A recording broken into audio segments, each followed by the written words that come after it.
Hello everyone. All right, I'm going to try to do this without editing because this is going to be short. There are two changes on Etsy that you should know about. One will definitely affect you, well, unless you only sell digital. And the other, it might affect you. So the first one that might affect you is that Etsy has just announced that they are taking part in more biodiversity measures, which I think is just a way to disguise this decision and make it seem like they're doing something positive, which they really are. They are limiting, I don't think that this wasn't a thing before, they're limiting the sale of endangered animals and animal parts and all kinds of things. But one of the things that they're doing is that they're limiting and they're like prohibiting the sale of fur, like from animals that are primarily made, like grown, farmed, whatever, to produce fur. So if you have a vintage shop or you have, any kinds of products that have rabbit, I think was mentioned in there, rabbit, obviously mink, any kind of fur coats that are vintage, anything like that, you might want to check this policy because your listings will probably be removed once it goes into effect toward the end of this month. And I'm doing this in April of 2026.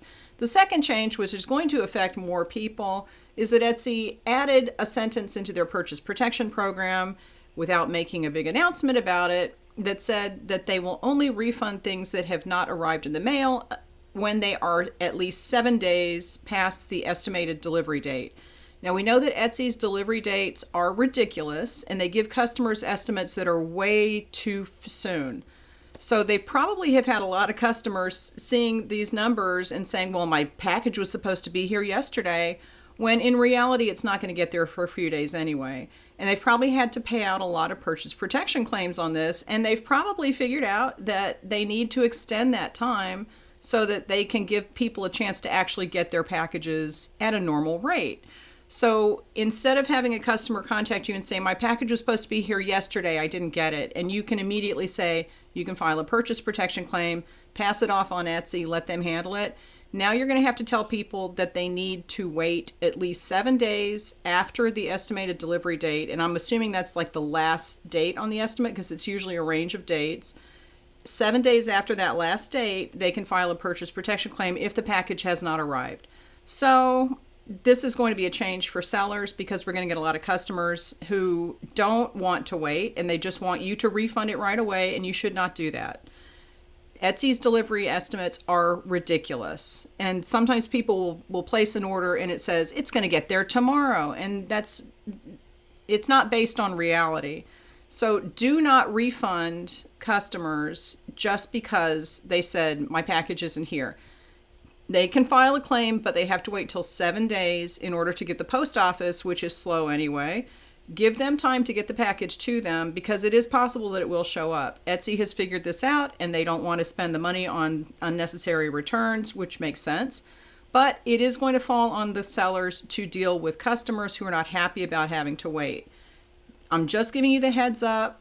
There's nothing we can do about this, but don't refund it. There is absolutely no reason to refund something unless you can see that it's been missing for a month or something like that, and then have them file a purchase protection claim.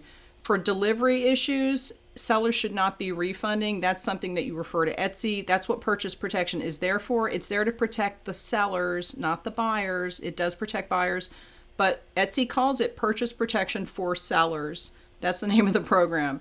So that's the two heads up. Just make sure that you're checking on the fur. And I will put links to both of these new policies in the description of this video. You can go check it out yourself. I think everyone should check out the fur thing because Etsy's bots are known to go crazy. And they have a ban on amber. And if you use the color amber in your listings, people were getting their listings taken down just for using the color. There's a lot. You just have to be aware of what's going on the platform so that you can protect yourself from it. And when your listings get taken down for no good reason, you can kind of figure out what the bots are looking at to do that. Leave me any questions and I will talk to you later.